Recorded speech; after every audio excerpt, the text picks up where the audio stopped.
katërtën herë qeveria italiane ka vendosur që të transferojë emigrantët në me anije në Shqipëri. Anija e parë me 15 emigrantë ka mbritur pak më parë dhe e dyta me 25 ka mbritur në orën, do të vinë në fakt në orën 19:00. Si pjesë e marrëveshjes Shqipëri-Itali, ata do të akomodohen përkohësisht në qendrën e pritjes në Gjadër, ku fluksi pritet të rritet, por konfirmohet se në vazhdim do të operohet me linjat ajrore për të sjellë emigrantët. Qendrat e financuara nga Italia në Shqipëri u krijuan fillimisht sigurisht për të riadhesuar emigrantët meshkuj të rritur dhe nga të ashtu quajtura vende të sigurta të shpëtuara në det. Do kemi një bisedë me Alba Kepin, gazetaren, kolegen nga Roma. Alba, mirë se vjen bisedë, kënaqësi.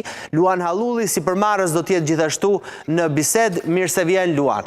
Alba, e nisim pak bashk. Është tashmë rasti i parë i emigrantëve të cilët mbërrin në Shqipëri mbas vendimeve të shumëpritura gjyqësore? Jo, është rasti i parë emigrantëve të cilët mbrin në Shqipëri pas draft ligjit të aprovuar nga qeveria Meloni më 28 mars, i cili bënte që në Shqipëri qendrat në portin e Shëngjinit dhe në Gjadër të mos jenë më qendra të zakonshme, qendra qëndrimit përkohshëm të emigrantëve, por të jenë qendra për riadhesimin e azilantëve, të cilët kanë marrë urdhër dëbimi dhe urdhër riadhesimi nga territori italian. Pra kemi një qasje krejt të ndryshme dhe destinacion krejt të ndryshëm nga pakti i 6 nëntorit 2023 që kryeministri shqiptar Edi Rama dhe kryeministra italiane Giorgia Meloni në shkuan në Rom. Çfarë do të thotë tashmë që është ndryshuar ligjërisht pozicionimi i Gjadrit ose funksioni i Gjadrit?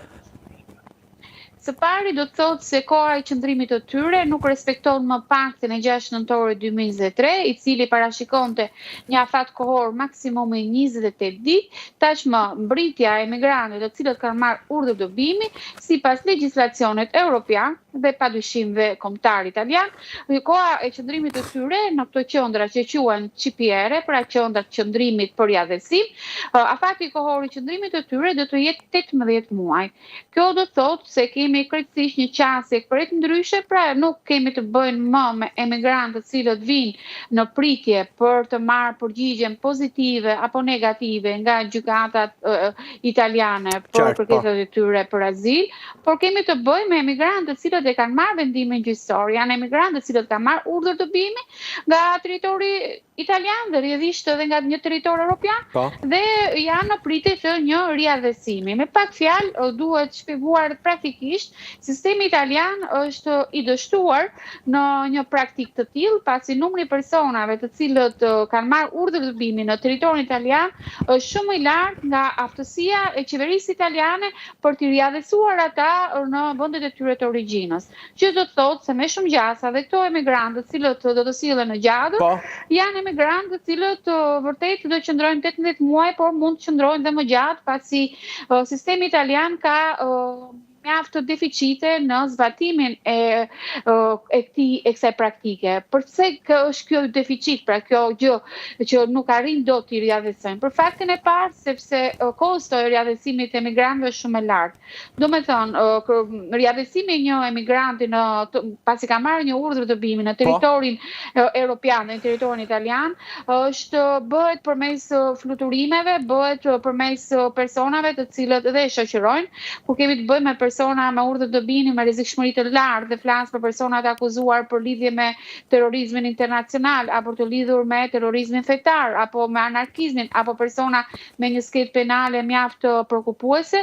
Në këtë rast shoqërimi i tyre drejt riadhesimit bëhet me truproja që mund të jenë dhe 2-3. Dhe kjo do të thotë që një kosto shumë e lartë për shtetin italian për të paguar udhëtimin e tyre drejt vendeve të origjinës. Ndërsa një tjetër motiv i dështimit të kësaj praktike dhe të qëndrimit 18 mujor të urdhrit të tyre për dëbuar, pra brenda këtyre 18 muajve duhet të largohen nga territori italian dhe në këtë rast brenda këtyre 18 muajve duhet të largohen nga Gjadri. Një tjetër motiv i dështimit është fakti sepse shpesh këta emigrantë aktivizojnë organizma ndërkombëtar, avokat fuqishëm të drejtës civile dhe të drejtës e emigrantëve për të hedhur poshtë këtë vendim dhe kërkojnë të zbatohet pra e drejta e tyre. Pra kjo bën e kuptoj, por tashma fatet janë shtyrë. Pra tashma fatet nuk janë më 28 ditë, po janë 18 dhe janë në një farforme në favor të Giorgia Melonit apo marrëveshjes Meloni-Rama në këtë rast. Jo, janë dy gjëra krejtë ndryshme. Afati i parë 28 ditor ka të bëjë me ata emigrantë të cilët janë ndaluar në ujërat ekstraterritoriale, pra nuk kanë hyrë në territor evropian, nuk kanë hyrë në Itali, dhe janë në pritje të zbatimit të pranimit të jo të kërkesës së tyre për azil. Në këtë rast kemi emigrantë të cilët ndoshta kanë jetuar për një kohë gjatë në Itali, ndoshta kërkesa e tyre nuk është zbatuar, ndoshta kanë një sketë penale mjaft rrezikshme, ndoshta konsiderohen njerëz me rrezikshmëri për rendin dhe sigurinë dhe ka marrë urdhër dëbimin. Ata janë persona të cilët kanë marrë urdhër dëbimi dhe riadhësime drejt territorit italian. Dhe shteti italian çfarë bën? Nuk i mban në qendrat e tyre, po i dërgon në një vend të tretë si Shqipëria dhe thotë prisni aty derisa unë të bëj dhe të nis procedurën e riadhësimit të tuaj. Ja, se do rikthehem përsëri, se dua të pyes edhe Luanin më pas, po Martinin e kam në lidhje live nga Gjadri në këto momente, Martin Markun, gazetarin, kolegun. Martin, je në Gjadër, çfarë po ndodh aty, si duket situata, kanë mbritur grupet e para të emigrantëve apo jo?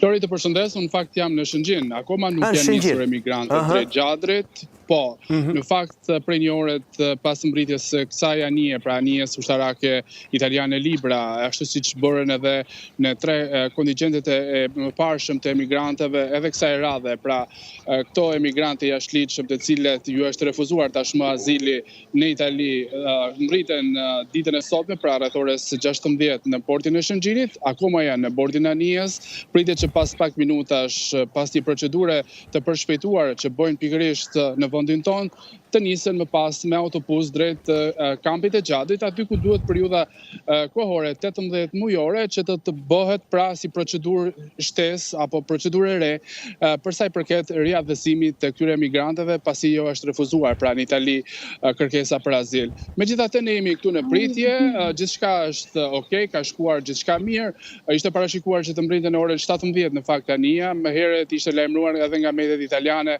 që kjo anije të mbrinte gjatë ditës së dieshme, por nuk u dha asnjë shpjegim për mënyrën dhe arsye sepse nuk erdhi ditën e dieshme dhe gjatë ditës së sotme në fakt doli që erdhi anija, mbriti në orën 16 dhe tashmë pritet që këto emigrantë ndryshe nga procedurat e tjera, Flori duhet thënë që kanë bërë një procedurë të gjatë në ambientet e qendrës pritëse që ndodhet këtu në kampin e Shëngjinit, pra kësaj here ata do të shkojnë më njëherë, pra sapo zbresin nga bordi i anijes, do të hypin më njëherë në autobus, janë 3 të tillë që do të shoqërohen nga forcat karabinieret italian, policia shqiptare dhe do të futen më njëherë në ambientet e kampit e Gjadrit. Pra gjatë mbrëmjes së sotme është parashikuar, por mbetet për të parë se çfarë mund të ndodhë, sepse këto janë procedurat e reja që as ne si gazetar shqiptar nuk jemi mësuar pra me këtë ndryshim, duhet thënë të protokollit të ndryshuar tashmë një javë më parë. Po grupi i dytë do të vijë në orën 7 pra pritet, në orën 19:00.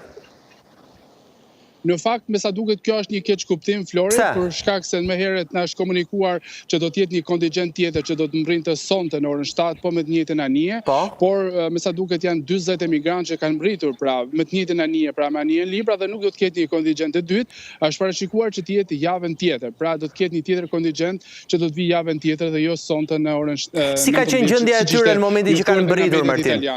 Me sa ke patur ti mundësi që të i monitorosh ata? Edhe kush janë ata të cilët po qëndrojnë aty në pritje ndërkohë? Janë stafi i portit apo është thjesht stafi italian i cili pret nga momenti në moment të shohim se çfarë do të ndodhë?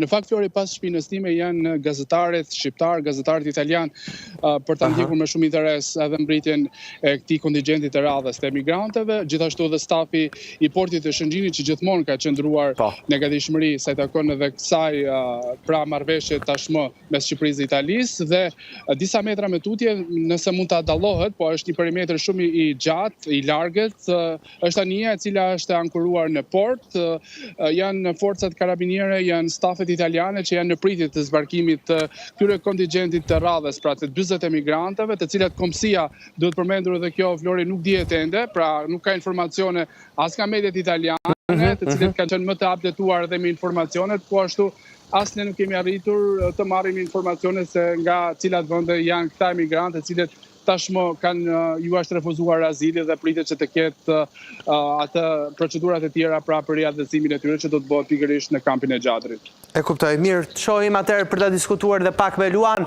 si është parë kjo ardhje e emigrantëve tashmë mbas vendimit që po thoshte edhe Alba në Itali në këndvështrimin edhe nga shqiptarët që jetojnë aty, po edhe nga italianët në komunitet me ty. Si e komentojnë?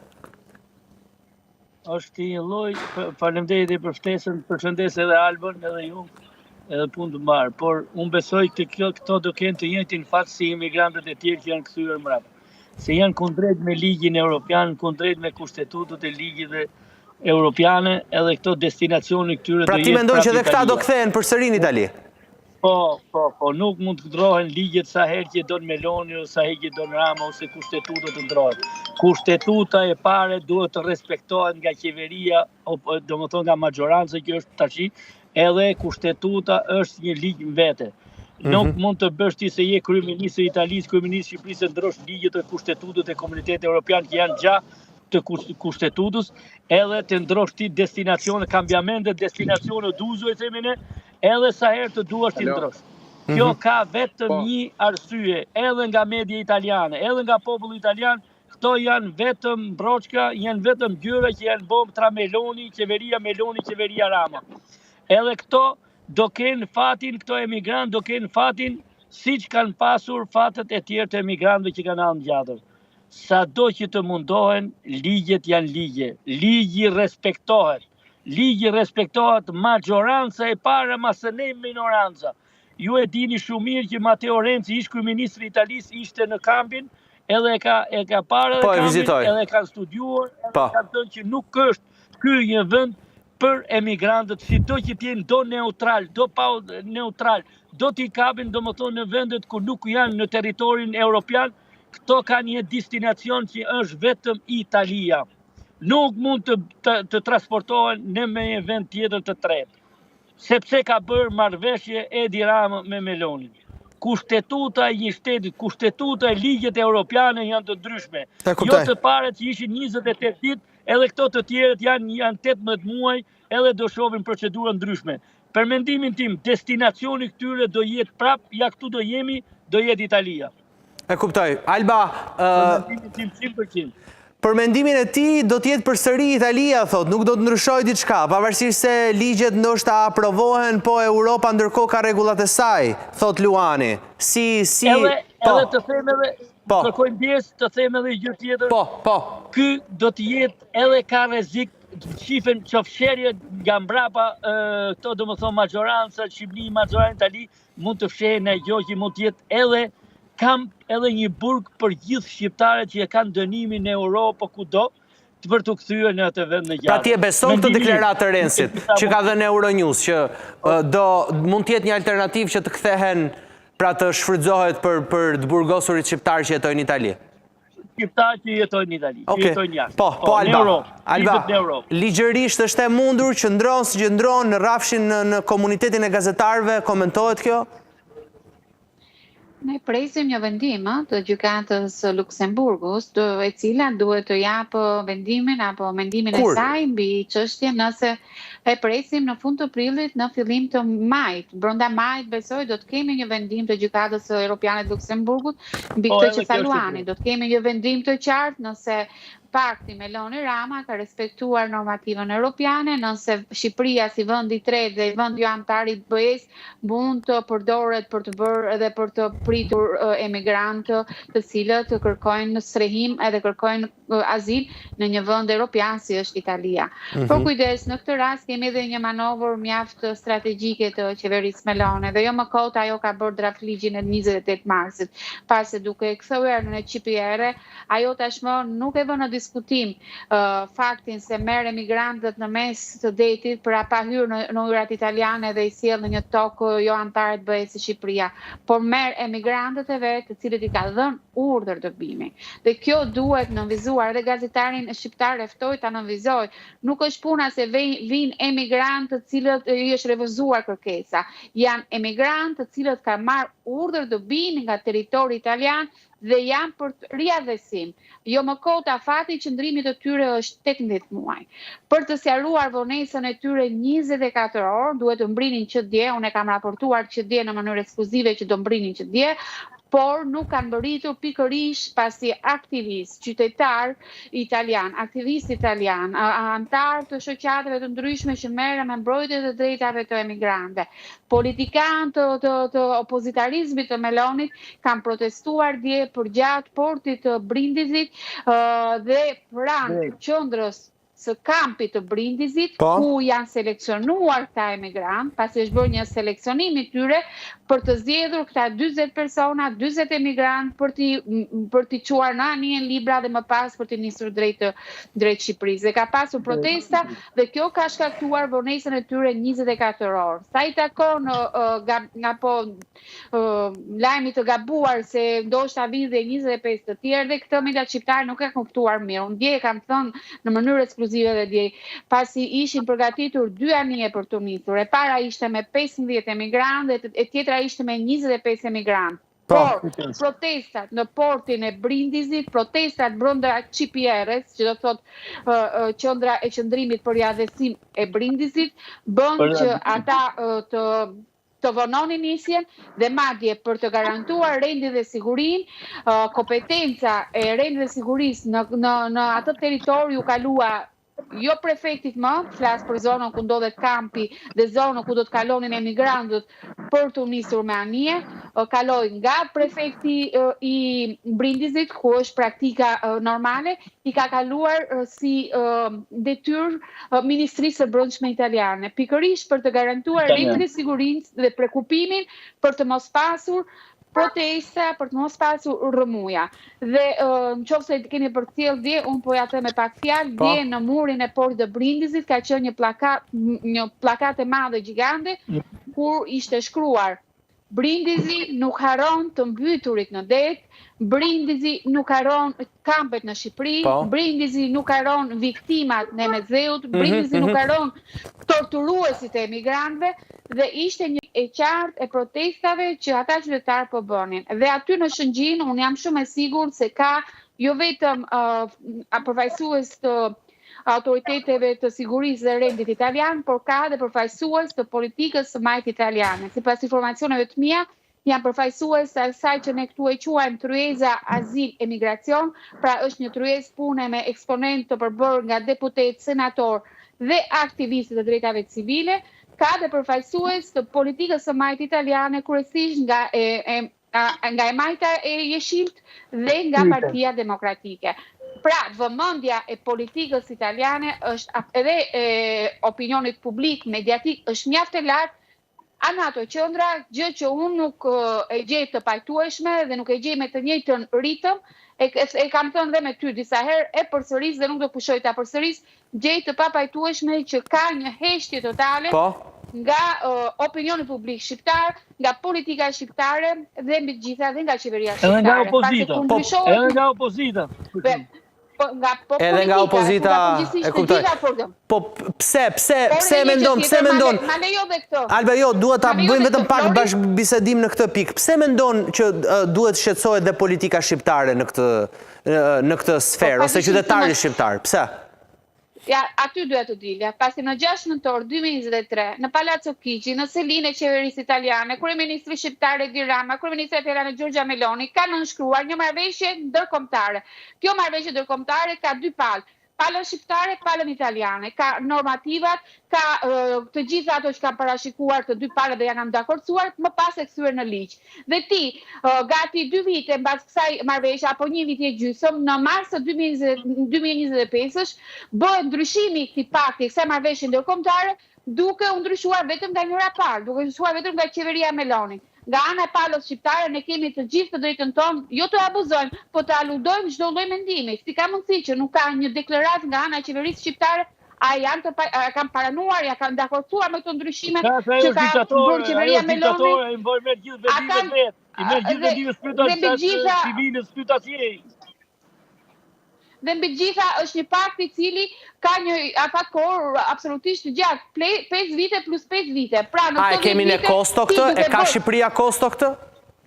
Jo, krijon dhe një precedent, jo vetëm Kosovo, sepse ti kur lejon që brenda pak muaj të bëhen ndryshime destinacionit tyre, mbas një viti Italia mund të bëjë me atë territor që doj. Sepse ashtu I bie, domethënë ti I jep një territor, bën një ndryshim të një marrëveshje dhe ti vetë si palës e marrëveshje nuk shpreh asgjë. A je dakord ta kthesh qendrën e gjatit dhe Shëngjinit në Guantanamo? Enigme, Alba, komplet, e drejtë. E drejtë, enigme komplet, ai shpytas I ri. Pse mendon që opozita nuk reagon në këtë rast, Luan? Se ti je një opozitar edhe në shpirt në... Me shpirt, me zemër, e opozita është të menduar për votimet, faktikisht opozita ka vetëm një qëndrim të qi. Inshallah do ta huaj me një nuk është se nuk ka ndodhur tani, Ky nuk është një lajm që ka ndodhur tani, ky është një lajm I mëhershëm, po. Ky është një lajm ka 3 vite, është e drejtë. Pikërisht. Por opozita duhet ta kishte bërë edhe me këtë, duhet kishin shkuar të gjithë shoqatët civile, shoqatët e ndryshme të gjithë të Shqipërisë. Opozita duhet të ishin këmbë në minutën e parë.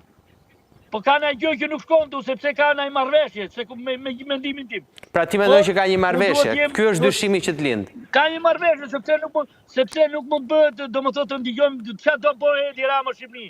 Ma Shqipëria nuk është proprietar privat. Shqipëria nuk është vetëm Edi Rama. Shqipëria është e shqiptarëve, është e shqiptarëve. Ja ta lidh edhe një herë Martinin, të lutem.